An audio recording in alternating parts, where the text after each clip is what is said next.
Starting here in Parshas Korach. So we're going to start now, read the first pasuk. Let's read it inside. Vayikach Korach.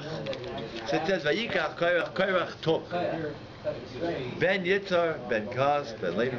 Right? Korach's father was Yitzhar, Yitzhar's father was Kas, Levi was his father, and Levi's father was Yaakov. Question is, what did he take? So let's just read the end of the pasuk. It says that Dasan v'Aviram, then there was Dasan v'Aviram, who were the sons Bnei Eliyav of Eliyav, Ve'oin ben Peles, and Oin ben Peles was the Bnei Reuven. They were the sons of Reuven. And you could even go to the next pasuk. The next pasuk continues, and it says Vayakumu, they stood up, Lifnei Moshe, in front of Moshe, Va'anashim, and there were men, Mi Bnei Yisrael, who were from the Bnei Yisrael, Chamishim Umasayim. They were 250 Nisiei Eda. They were the princes of the congregation, and they were Kriyei Melyeh, the ones who were called for all the meetings, Anshe Shem. So the question is, what exactly did Korach take? What did he take? So it has to be analyzed, and we have to go through all the different thoughts. What would you have thought he had taken? So first, the first word in the whole parsha, the first word of the parsha is Vayikach. What does Vayikach mean? What does that mean? Is that what they write there? What does that mean to separate? What does it mean? But usually separate is Havdalah. It should have said Vayavdil then. Vayikach means he took. Where did they get this definition from? So now we have another kasha. Now we have a question on the Arsko Chumash. Now we're getting even more questions. Where did the Arsko get this from to write that Vayikach means that they took, that they separated?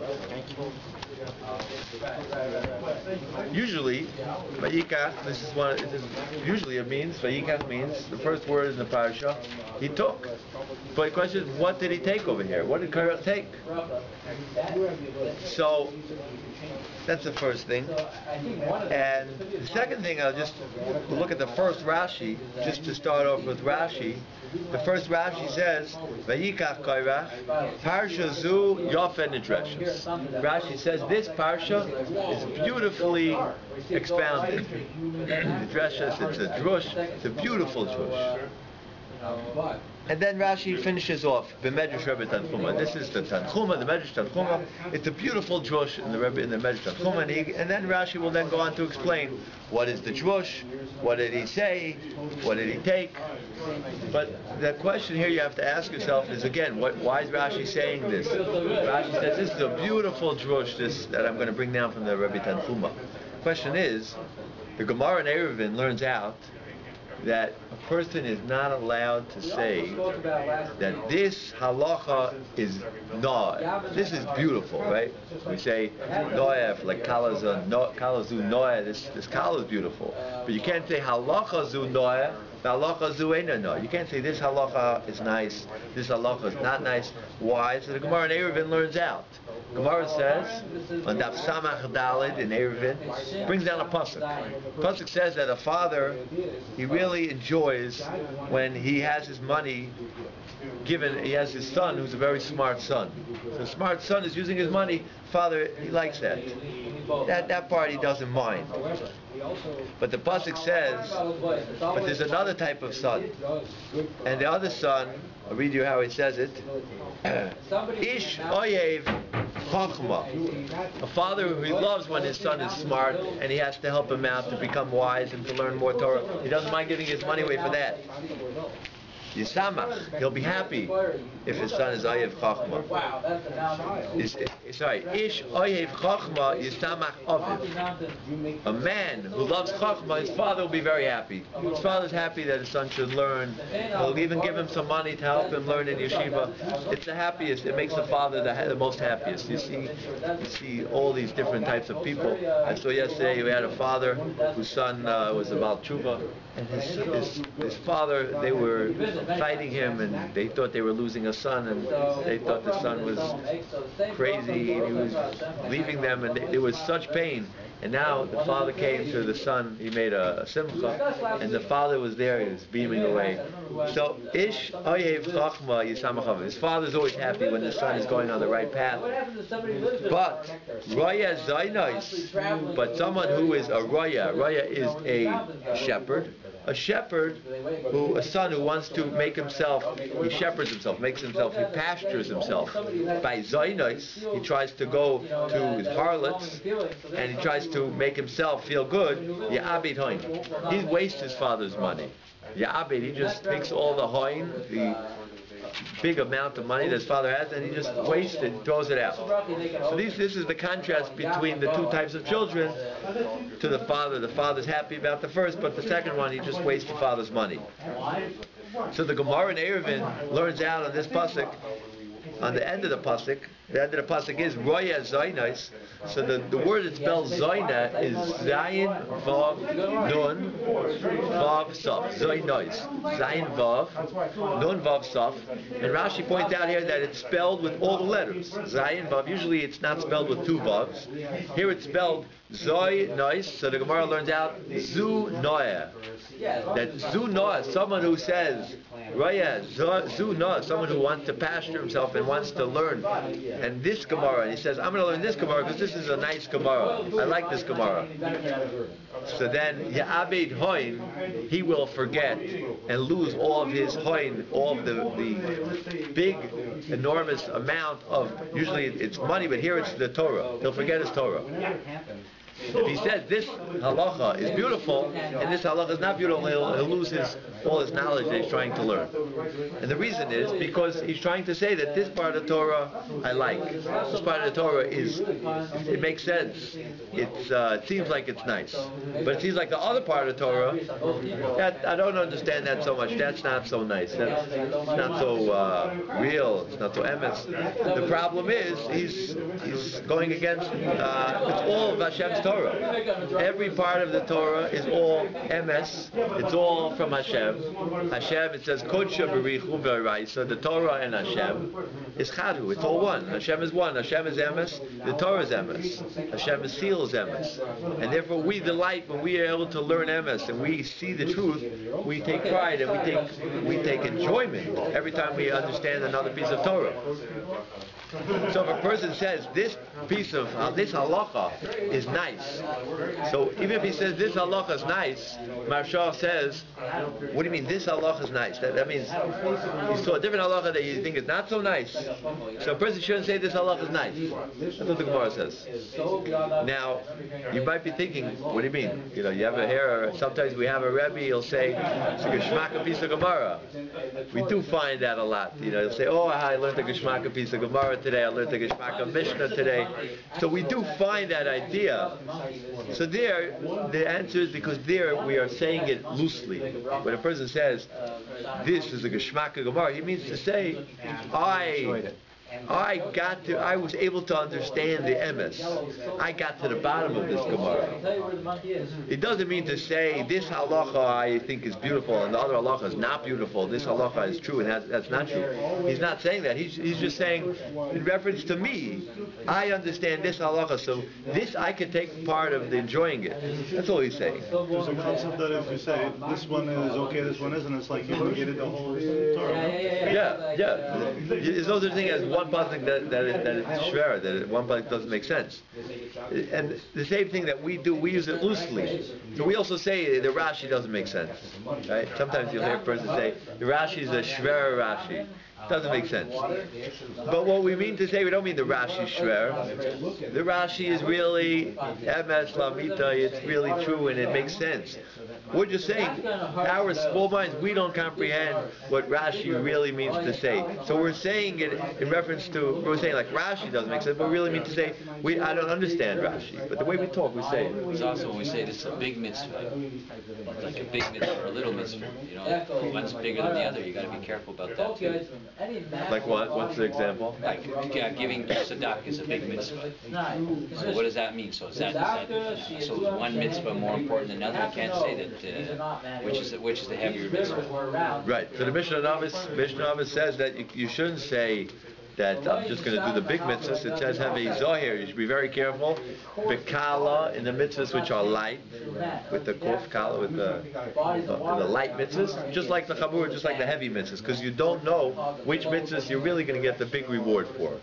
We might think this mitzvah is just a light mitzvah, but the Mishnah brings down that even a little mitzvah like going up to send the mother bird away, you get arichas yamim v'shanim tovos. You get long life.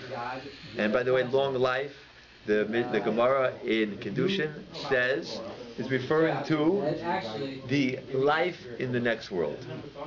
Just in parentheses, the Gemara asks there that Kibbut Avayim and Shiluach HaKain are two mitzvahs which you get arichas yamim, and it also says yamim tovim. You'll have long life. So that it says both. These two mitzvahs, arichas yamim and yamim tovim, for those two mitzvahs. So the Gemara asked the question. The Gemara says there was a father who told his son, go up to the top of this tower and bring me those birds. So the son took a ladder, he went to the top of the tower, sent away the mother bird and fell off the ladder. So the Gemara says that he died. The Gemara says, where was arichas yamim? So Rabbi Lazar ben Yaakov, I think, says, we see schar mitzvah b'hai alma leka. Schar mitzvah, to get reward for a mitzvah in this world, b'hai alma leka. There's no reward. You can't pay back. How much are you going to pay back for a mitzvah in this world? The currency, the frequency doesn't go. It's like, it doesn't work in this world to pay back for a mitzvah. You can't pay back. It says in the Mishnah Pirkei Avos, the whiff of Gan Eden, just if you take a whiff as you're going by, like you walk by a McDonald's, you whiff, or you walk by a kosher restaurant, you take a good whiff. That whiff is not, that's when you walk by Gan Eden, all the joys of this world, if you bottle them up, it's not compared to just a whiff of Gan Eden. So therefore, you can't pay back a mitzvah in this world. So therefore, the Gemara says that Kibbut Avayim, when it says L'man Yarichon Yamecha, you'll have long life. And when it says the other mitzvah of Shiluach HaKain, sending away the mother bird, you'll have good, that your days will be filled with good. Says the Gemara, no, it means in the world that's good. La'olam shakulei toiv. And it means the olam shakulei aruch. The world which is goes long and long, keeps on going forever and ever. That's what it means. Kibbut Avayim and Shiluach HaKain. You get long life. It means long life in the next world. But isn't that redundant? Because once you're in the next world, you're there forever, right? So they send you back here. What do they mean, long life in the next world? So the truth is, it's a good question, because it says that it's forever there. But it means, right, so you want to know, what does that mean? Anyway, but at least the schar, it seems like he'll get schar for that. L'man Yarichon Yamecha means it sounds like he'll get the schar for a long time. It will be, it seems like it will be a long schar. The schar will be for long and good in the world which is long, and in the world which is good. That seems to be the pshat, but it's a good point. It's a good point. So therefore now the Dever is bringing up that the truth is we can't weigh a mitzvah. We can't get schar. We can't realize the schar in this world, and we can't weigh what's big, what's small. We don't know what's big, what's small. You see here an easy mitzvah. You send away a mother bird. It takes a minute. If you have outside your porch, you have a little bird there, a mother bird and a little baby bird. Take a little broom, send away the mother bird, take the egg, arichas yamim. So there you see the mitzvah kala. You don't know what a mitzvah kala is. You don't know what a heavy mitzvah is. You don't know what a light mitzvah is. Didn't Hashem say studying Torah is equal to all the mitzvahs? Yes. Yes. Talmud Torah K'nei Kulam. Yes. That is true. That Talmud Torah, when you do Talmud Torah, that's the biggest mitzvah because two reasons. Number one, what? I thought there was no way of determining what's a bigger mitzvah. So here we have an excellent question. Mr. Snatch is asking, how could you say Talmud Torah K'nei Kulam? The Mishnah Pirkei Avos says, "Havizar kikala kibachabura." You have to be careful with the light mitzvahs and the heavy mitzvahs. The answer is we have to look at why Talmud Torah is the biggest mitzvah. So one thing that the Mishnah in Peah says that Talmud Torah K'neged Kulam. Why is Talmud Torah the biggest? So one answer is the Vilna Gaon says that every word of Torah that you go into and you think about and you say is a mitzvah. Because it says Elu Dvarim, we say in the morning. Elu Dvarim She'elam Shir. Elu Dvarim She'elam Shir Pe'ev Avikurim Arang Mil Sasan Masal Torah. What does it mean She'elam Shir? What does it mean there's no shear? No shear? There's no measurement. What does that mean there's no measurement? What? Oh, unlimited. Unlimited in which part? Where is Torah unlimited? That there's no shear would be that there's no quantity, minimum or maximum. So on this they say both. Minimum, if you say one word, it's Torah. Sometimes we have a shear that if you don't have a minimum, right, the Mishnah brings different things, you don't have a minimum, then it's not even a mitzvah. But these things have no minimum, and on Talmud Torah there's no maximum either. Which means you could learn a whole day, or you could learn for a minute. Every word that you learn is Torah. That's what the Vilna Gaon says. That's why this mitzvah is different than every other mitzvah. Because when you do a mitzvah, and you're busy, let's say you want to do tefillin, you want to put on your tefillin, so it takes you a few minutes to put it on. So you get schar, but it's one mitzvah, putting on tefillin.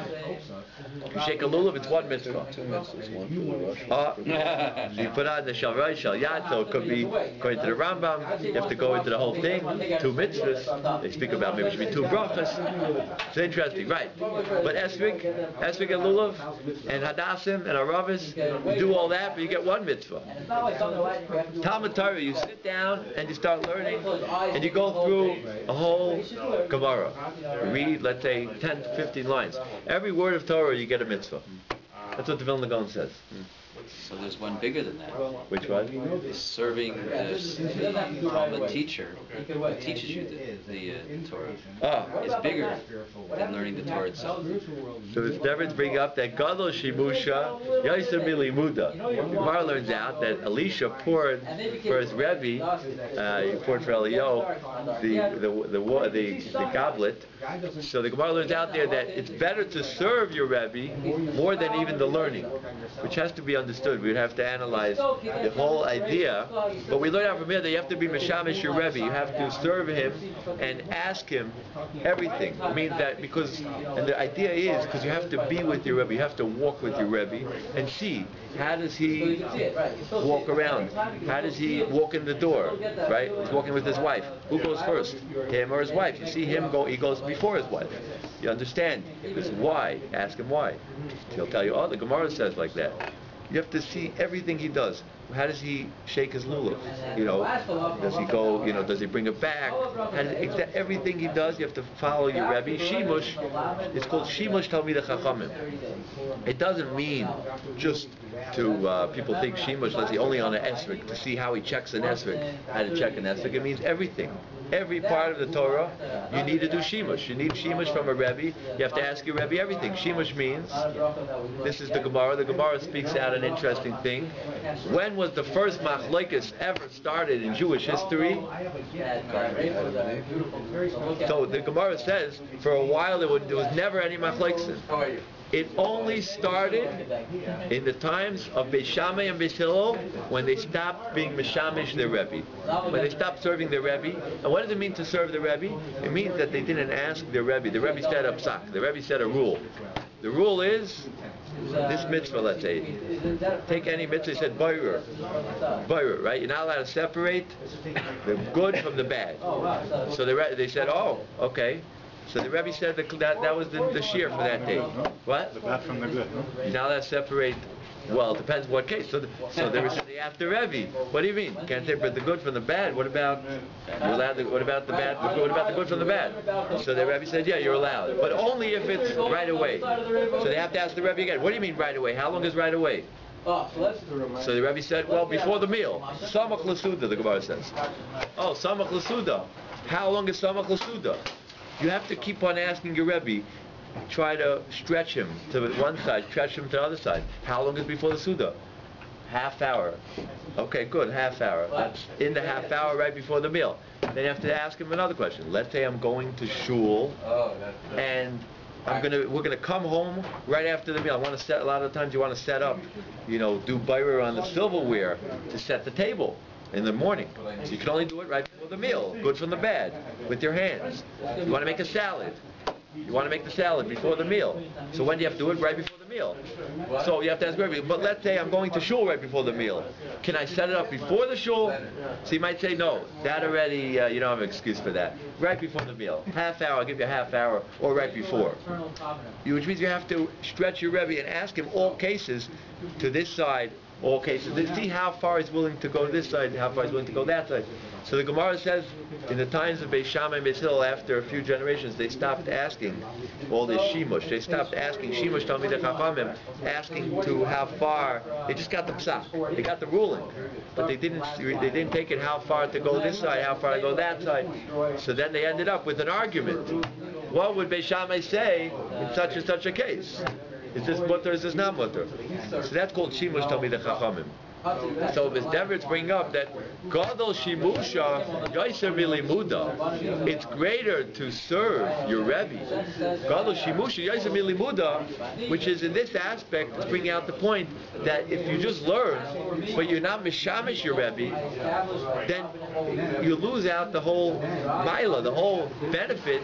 You might not understand what exactly your Rebbe was meaning to do. So on that aspect, Gadol Shimusha Yoiser Milimuda, you need the shimush. The shimush has a big aspect, a big benefit. So therefore, that could be the idea there that God, you need shimusha. But Talmud Torah Keneged Kulam is because every word of Torah, said the Vilna Gaon, is a mitzvah. So every word you learn, you get in an hour. If you're really reading hard and you're fighting with your chavrusa back and forth, you get in an hour.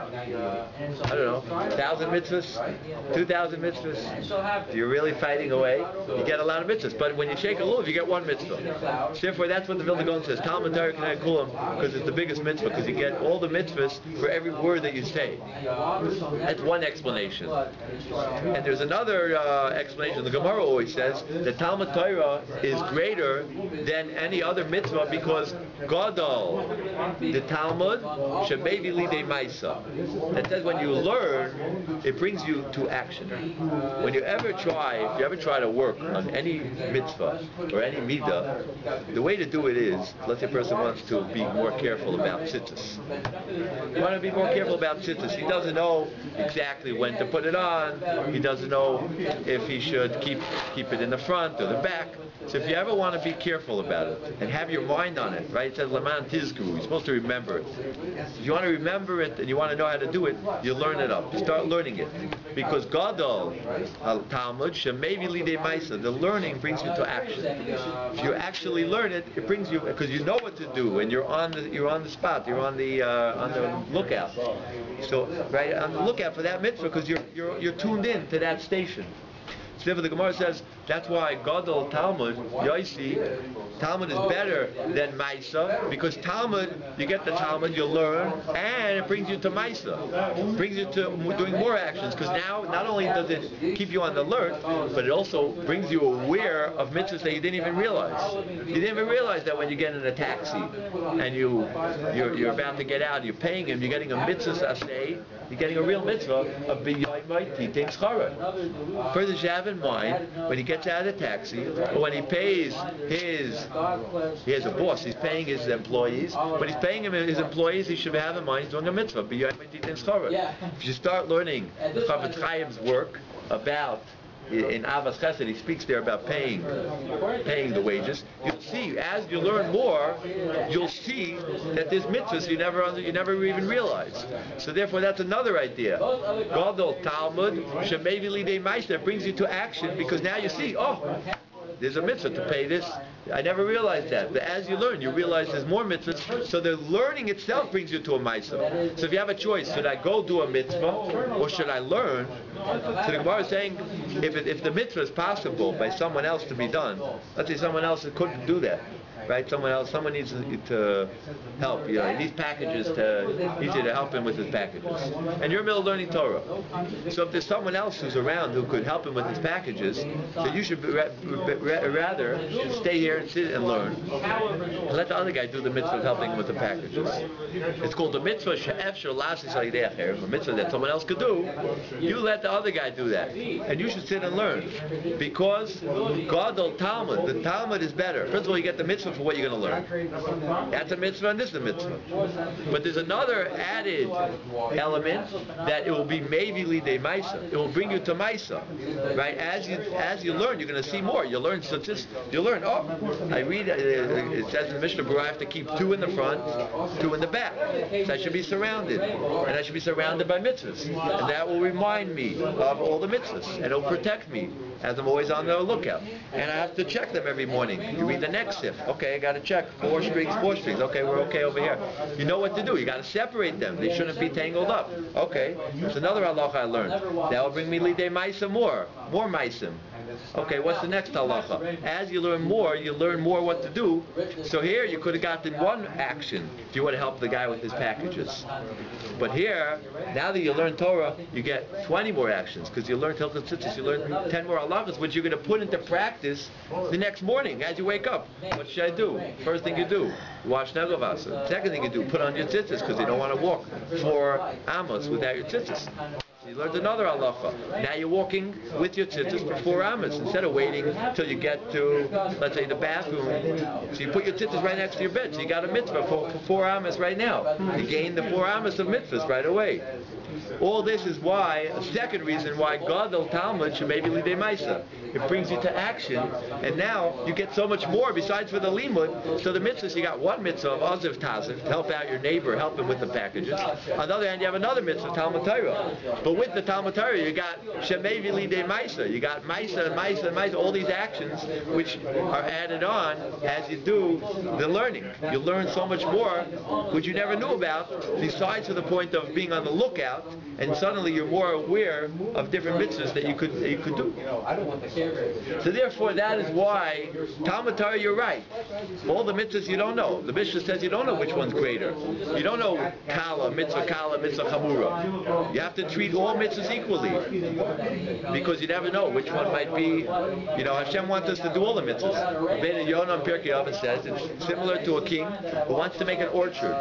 Wants to make a big orchard, and he wants to have all types of flowers there. He wants the orchids, and he wants all these types of beautiful flowers. So what did he do? He said, I want to give a reward to someone who will make me a beautiful garden. But he didn't tell them what type of flowers he wanted planted. Because if he would just say, I love orchids, so the people would just come and plant orchids and try to make such a garden. He wanted a mix of all types of flowers. Therefore the king didn't say which type of flowers he wants specifically there, so you'll get a good mix of all the mitzvahs. Therefore, that's the same thing here. Hashem didn't tell us the reward from any mitzvah. He wants us to do all the mitzvahs. Because He wants a full array. Every mitzvah brings us to completion. So, Talmud Torah is one of them. But Talmud Torah has a special built-in maila, built-in benefit. Number 1, every word you say is a new mitzvah. Number 2, it helps you to bring you to more action. Okay. So, therefore, we're back now. Back to the idea here that a person, right, so we were speaking out about this halacha is noah and this halacha is not noah, right, is that what we were holding? If a person says this halacha is noah, I like this halacha. So if he means that this halacha is beautiful, but he means, well, that halacha, I don't know, so yeah, that seems like there's a little problem with that halacha. So therefore that's not covered, that's not the right honor, and that's degrading the Torah, because everything is emes. Every piece of Torah is emes. It's an interesting thing that the Gemara learns out. The Gemara says on a pasuk in the end of Devarim, Parshas Hazinu, I believe, it says, "Kiloi davar reiku mikem." Right? You should realize that the pasuk. I'll quote you the exact pasuk, and the pasuk says it's not a davar reik. It's not an empty thing. So the Gemara says, what does that mean? Kiloi davar reiku mikem. So Gemara says, Imreku, if it's empty, mikem. He says the Torah is not literal, the words of the pasuk says, it's not an empty rake. Torah is not rake. But the Gemara says, what does it mean mikem, from you? The Gemara says, if you think it's rake, if you think it's empty, if you think this Gemara doesn't make sense, mikem, that's because you didn't work on it. You didn't think about it. And therefore, that's why you think it's empty. But the more you work on it, so you'll get a new understanding of it. And you'll understand it the more you work on it. So based on that, that's why the Gemara says if a person doesn't treat the Torah with the right reverence, then he'll lose it all. He'll forget it. He'll forget the whole Torah. So the question is, why does Rashi here say Parsha Zu Yofen Nidrashus? This parsha is beautifully nidrash. It's expounded beautifully. Why does Rashi say it's beautiful, expounded? Every word of Torah is beautiful, and every Rashi is also beautiful. Every medrash is beautiful. Why does Rashi say it here? So we have to work on the words Vayikach Korach. Now let's go back to Vayikach Korach. So we start off with the question: what did Korach take? What did Korach take? So one idea that one might think, the Ibn Ezra says, that maybe the pasuk spoke shorthanded. The pasuk spoke shorthanded, and it meant to say that he took people. He took anoshim. And you would read the pasuk like this: Vayikach Korach ben Yitzhar ben Kas ben Levi. Korach, the son of Yitzhar, the son of Levi, he took anoshim. It means to say, sometimes the Torah, it writes it in like a shorthand way. It means to, it left out a word, but it means to say he took people. And therefore the Ibn Ezra, he actually brings such an idea that it says by Shmuel Aleph, it says that Yishai took chamar lechem. He took a chamar lechem. It's in Perek, Shmuel Aleph, Perek Tezayin Pasuk Chav. He took a chamar lechem. What is a chamar lechem? A donkey of bread. So there, the Radak says, you have to put in a word. It means a chamar that was laden with bread. Ta'un. It was ta'un with lechem.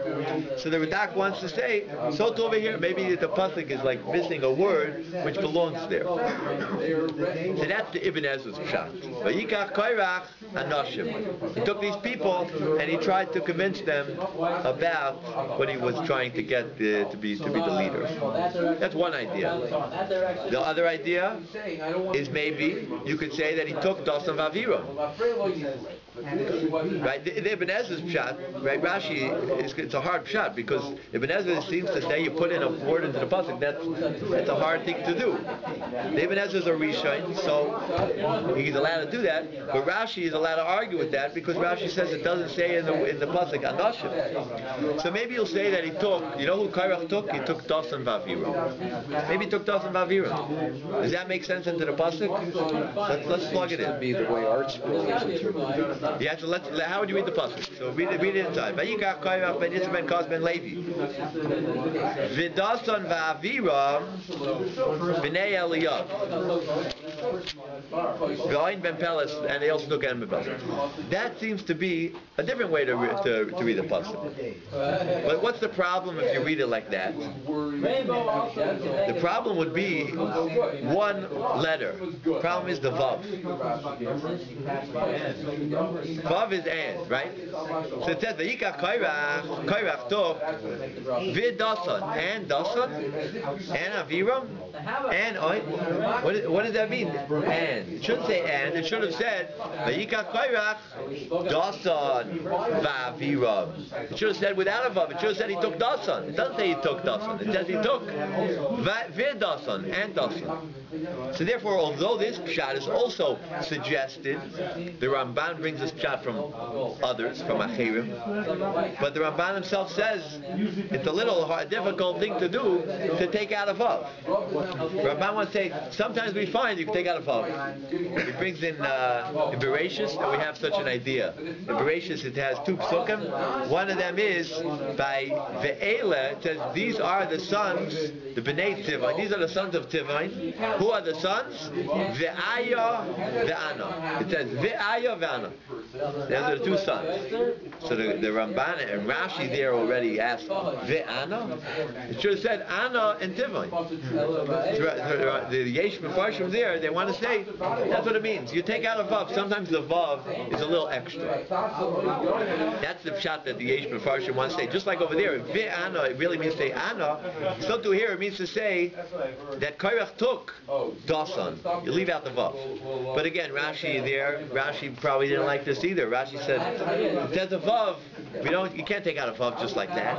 Although sometimes Rashi does say it in the beginning of Bereshis, he does do that by that pasuk. But here Rashi holds that very difficult. So because of that, let's see Rashi. What does Rashi do with this pshat? Let's see the next words in Rashi. Vayikach Korach. Korach took. So Rashi says, who did he take? So Rashi says, Lokach es atzmoi. He took himself. Took himself. So how do you do such a thing? How do you take yourself? So Rashi says, Lokach es atzmoi l'tzad echad. He took himself to one side. Liyois nechlak mitoicha eda. To be divided, he took himself from one side of the eda. He was with everyone in the congregation, and he took himself out. He pulled himself out of the whole congregation and excluded himself and made him like we would call a yoitim in aklal. He was like different than everyone else. He took himself out of everyone of the big congregation. And he says that's what he did. From to one side, to go and argue against the whole Eda, the whole congregation, and he started complaining about the kahuna. And therefore he brings a proof for that, and this is what he wants to say. And the question is, how do you explain this into the words now? How does Rashi read the pasuk? Right? How would you read the pasuk according to Rashi? So let's see, how would you read it? Vayikach Korach. Question is, but here it's very shver. It should have said Vayikach Korach as Korach. It doesn't say Korach took himself. Vayikach Korach as atzmoi. It doesn't say he took himself. So all the mefarshim go to explain this. How does Rashi understand this? So what they say is that Vayikach Korach, he took Ben Yitzhar Ben Kas Ben Levi. He took the Ben Yitzhar, the son of Yitzhar, the son of Kas, who was the son of Levi. That great man, that lineage that he had that lineage, that Mila, that positive lineage of being the Ben Yitzhar Ben Kas Ben Levi.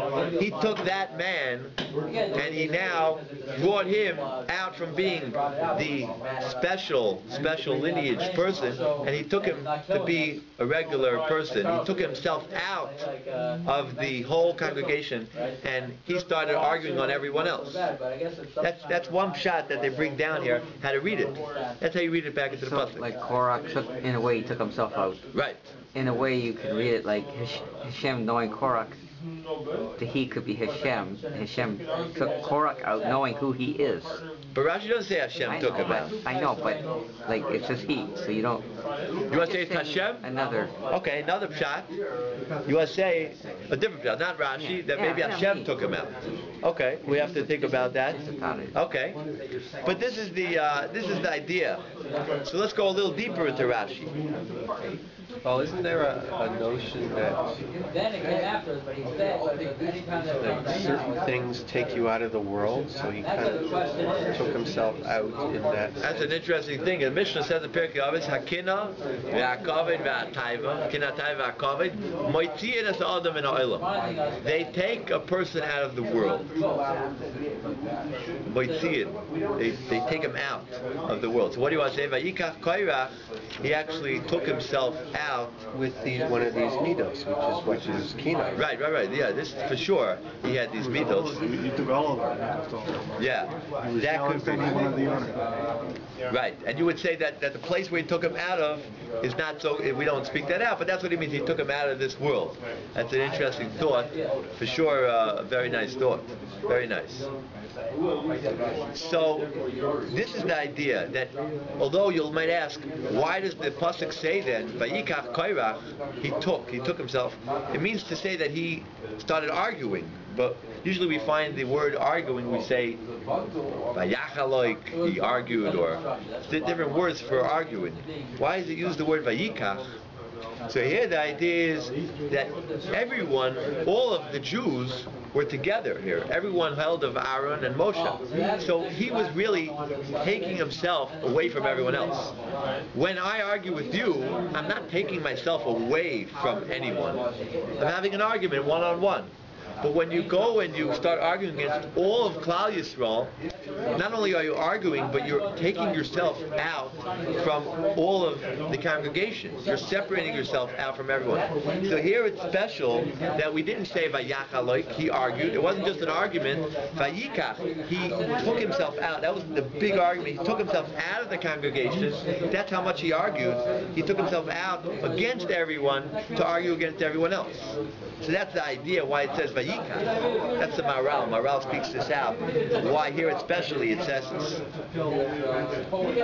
So therefore, that's how you explain the pasuk here.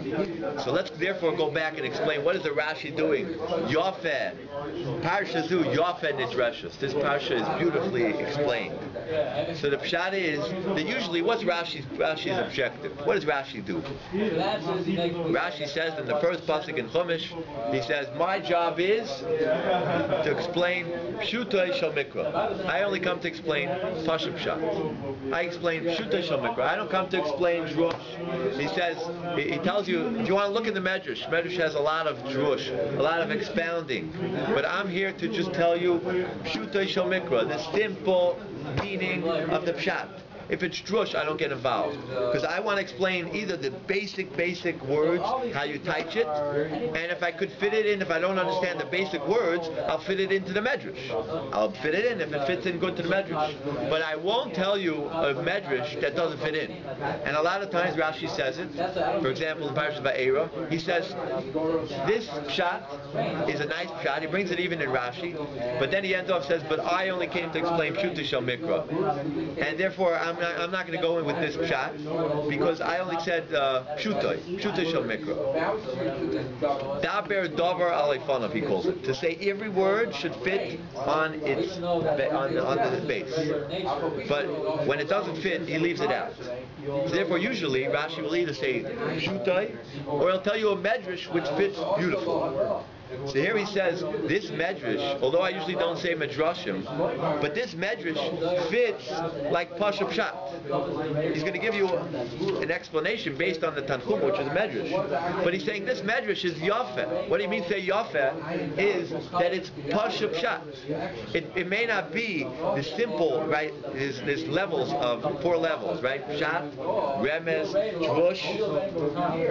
So Pshat is the simple words, how you teach the words just to explain the simple meaning. Drush is expounding it. A lot of times the expoundations are like a hammer. The Gemara says it's like a hammer hitting on a rock and the sparks fly out 70 different ways. And they all give you a different way of explaining the truth of Hashem. Truth and different aspects, a different aspect of the truth. But it doesn't mean that it's the simple explanation of the pasuk. Here Rashi says, this drush is Yafeh, because this is an expoundation, but it fits into the simple meaning of the words, and therefore it's Yafeh. Vayikach Korach, I'm going to tell you Pashut Pshat. Vayikach Korach, he took himself, and this is the first of the Tanchumas Pshat, and the whole parsha you go on is also beautiful, because it all fits into the words on a drush level. It fits into the words like a glove, and therefore he says this is Yafeh. So that's the idea here at the beginning. Why? Of course Rashi wouldn't tell you this is Yafeh, that's not Yafeh. Rashi never does that. He doesn't tell you this is nice, this is not nice. Because if he says this is nice, then that means the other one wasn't nice. No, but here he says Yafeh Zu Nidreshes. This is beautifully expounded. The expoundation is beautiful into the pasuk. And that's what I'm coming to bring out. That the drush is beautiful, and therefore I'm going to put it in to be pshat, to be the explanation of how I'm going to explain the pasuk. Because the simple explanation, if you read the words, Vayikach Korach, doesn't make sense. He took. What did he take? He took dasan. He can't take dasan. He took anashim. It doesn't say anashim. So Rashi says the drush is beautiful. He took himself out from the whole congregation. That's how Rashi explains it.